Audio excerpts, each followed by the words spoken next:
Welcome to new series तो आमर आउ गोटे वीडियो आसी जाइए जहाँ मध्य आपण शिखियो आज पाइए जे टेक्निकल एनालिसिस प्राइस एक्शन आउ सपोर्ट एंड रेजिस्टेंस केमिति ड्रॉ करा होउची।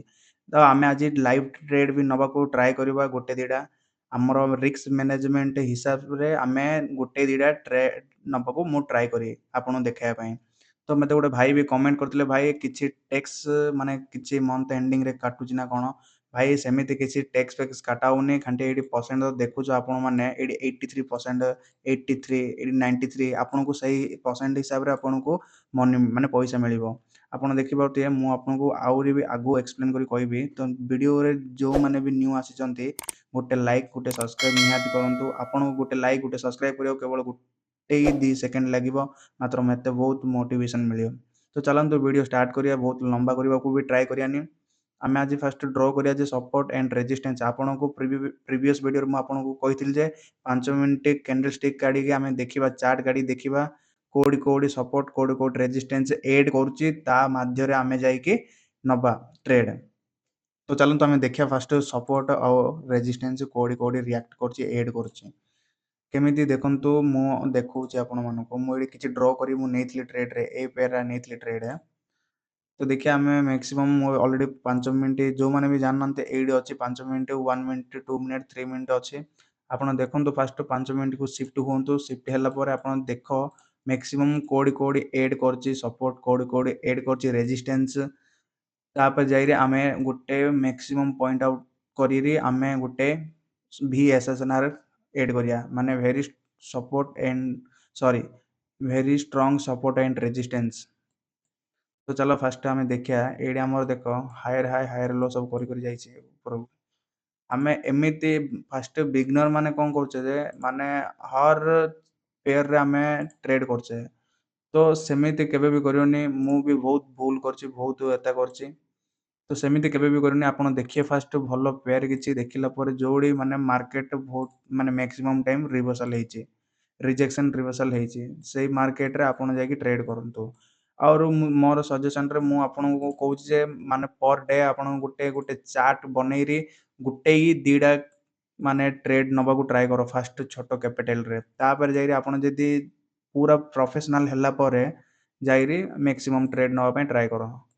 तो मो सजेशन रे आपण मैक्सिमम पर डे आपण 3 4टा ट्रेड नबा ट्राई करो $1 $2 $3 रे।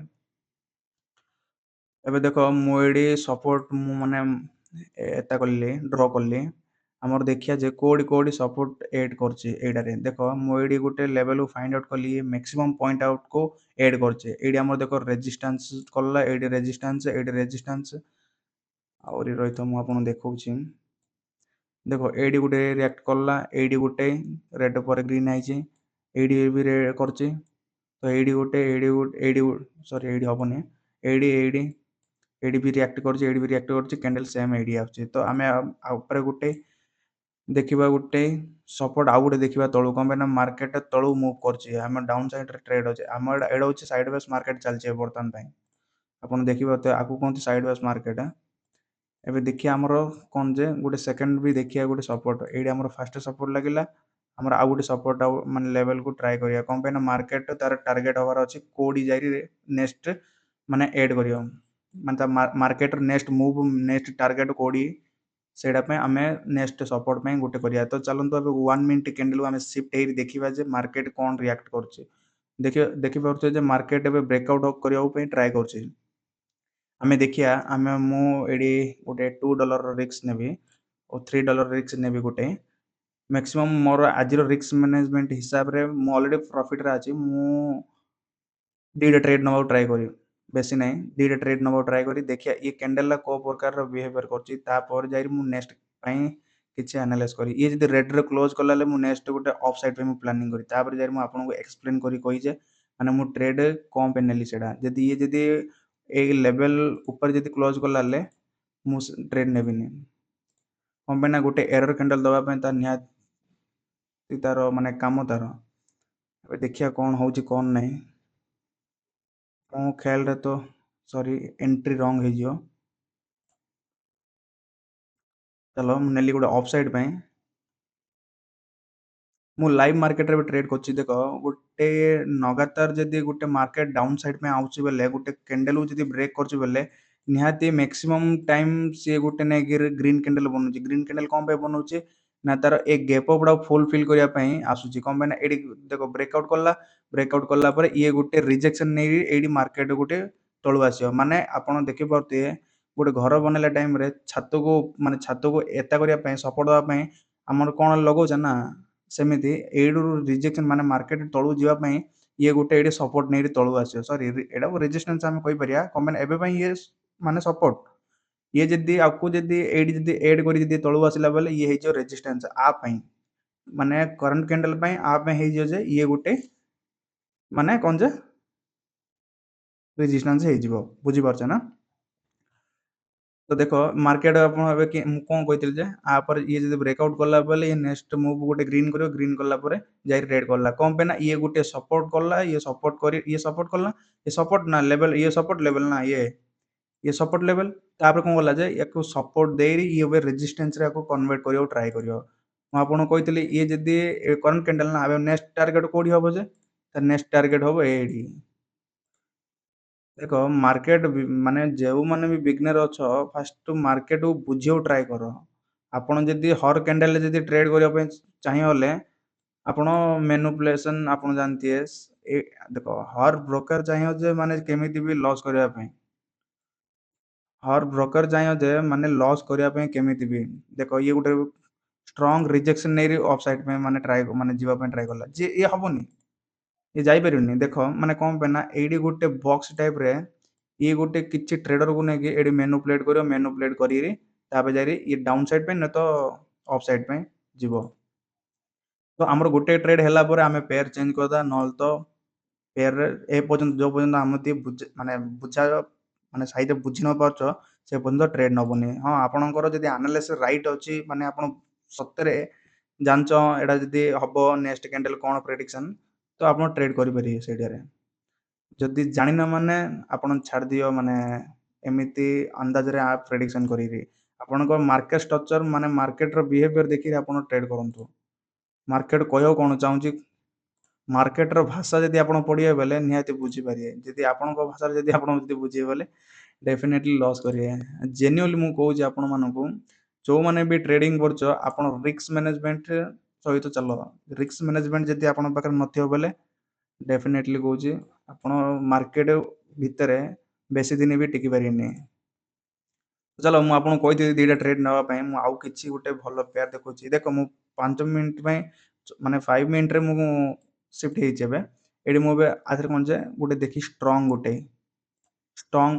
ଗୋଟେ ଦେଖିବି ଆମର କ'ଣ ଯେ ସପୋର୍ଟ ହଉ କି ରେଜିଷ୍ଟାନ୍ସ ହଉ। ଏଇଠି ଦେଖିବା ଏଇଠି ହେଲା ଆମର ମିଳିପାରେ ଗୋଟେ ଏଇଠି ଆମର କ'ଣ ହେଉଛି କରେଣ୍ଟ କ୍ୟାଣ୍ଡେଲରେ ଆମର କ'ଣ ଯେ 1 1 2 3 ଆମେ ଆକୁ ଆଉ ଗୋଟେ କପି କରି ଆମର ରେଜିଷ୍ଟାନ୍ସ ଆମେ ଯଦି ଡ୍ର କରିବା ବେଲେ ଏଇଠି ଗୋଟେ ହବ କ'ଣ ଯେ ଏଇଠି ଗୋଟେ 1 ଏଇଠି ଗୋଟେ 2 ଏଇଠି ଗୋଟେ 2 3 ଏଇଠି 4 ଏଇଠି 5 ଏଇଠି 6 ଏଇଠି 7 ତ ଆମର ଇଏ ହେଲେ ଗୋଟେ VSSNR very strong support and resistance. ତ ଚାଲ 1 ମିନିଟ୍କୁ ସିଫ୍ଟ ହବା ହେଲେ ଏ ମାର୍କେଟ କେମିତି ରିଆକ୍ଟ କରୁଛି ଆମେ ଦେଖିବା। ଦେଖ ମୁଁ ଗୋଟେ କଥା କହୁଛି ଆପଣଙ୍କୁ ଇଏ ଯୋଉ ଗୋଟେ ଗୋଟେ କ୍ୟାଣ୍ଡେଲ ଦେଖୁଛ ଆପଣ ମାନେ ଇଏ ଗୋଟେ କ୍ୟାଣ୍ଡେଲ ଗୋଟେ ମିନିଟ୍ରେ ଇଏ ହେଉଛି 5ଟା କ୍ୟାଣ୍ଡେଲ। ଇଏ ଗୋଟେ କ୍ୟାଣ୍ଡେଲ ସେ ଏମିତି ବନେଇ 5ଟା କ୍ୟାଣ୍ଡେଲ ବନେଇଥିବ।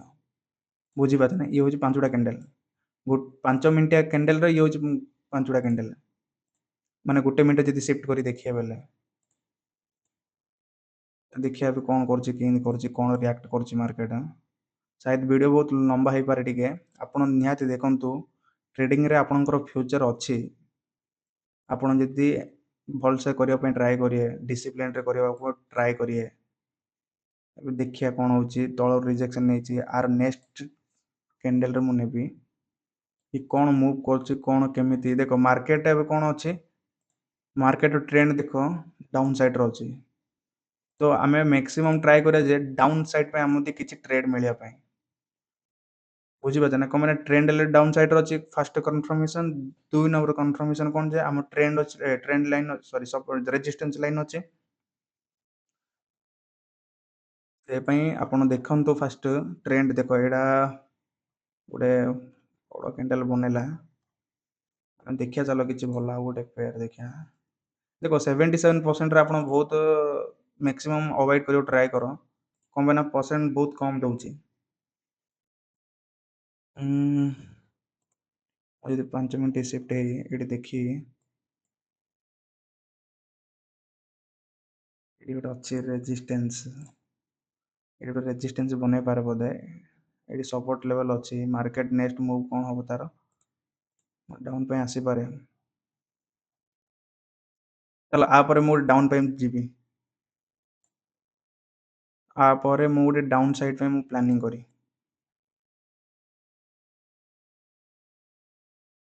ମାର୍କେଟ ତ ଆ ଟାଇପ୍ରେ ଏଥିରେ କ୍ଲୋଜ୍ କଲା ବେଲେ ଭଲ କଥା।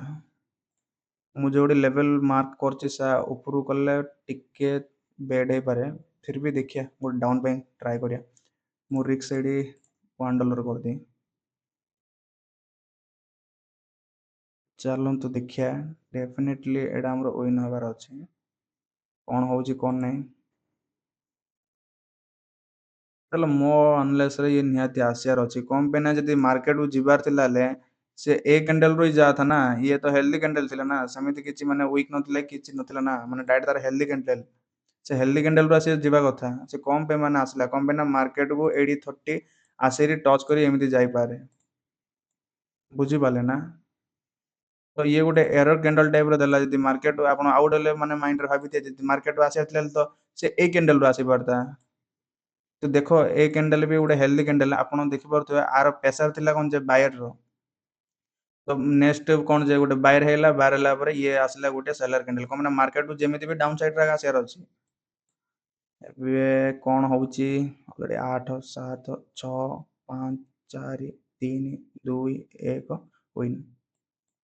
ଚାଲ ମୁଁ ଗୋଟେ ଦିଟା ଟ୍ରେଡ୍ ନେଇଥିଲି ସାୟଦ ହଁ। ଚାଲନ୍ତୁ ଆପଣ ତ ଭିଡ଼ିଓ ମାନେ ନିହାତି ଡେଫିନେଟଲି ବୁଝିପାରୁଥିବେ। ଯେଉଁମାନେ ବି ବୁଝି ନ ପାରୁଛେ ମୋ ଡିସ୍କ୍ରିପ୍ସନରେ ମୁଁ ହ୍ୱାଟ୍ସଆପ୍ର ଚ୍ୟାନେଲ୍ ଲିଙ୍କ୍ ଦେଇଛି। ଆପଣ ଯାଇକି ଜଏନ୍ ହୁଅନ୍ତୁ। କୌଣସି ବି କ୍ୱେଶ୍ଚିନ୍ ଅଛି ତ ମୋତେ ଡେଫିନେଟଲି ପଚାର। ମୁଁ ଆପଣଙ୍କୁ ପୁରା ସଲ୍ୟୁସନ୍ ଦେଇ ଆପଣଙ୍କୁ। ତ ଚାଲ ମିଶିବା ଗୋଟେ ନେକ୍ସଟ ଭିଡ଼ିଓରେ ଦମଦାର।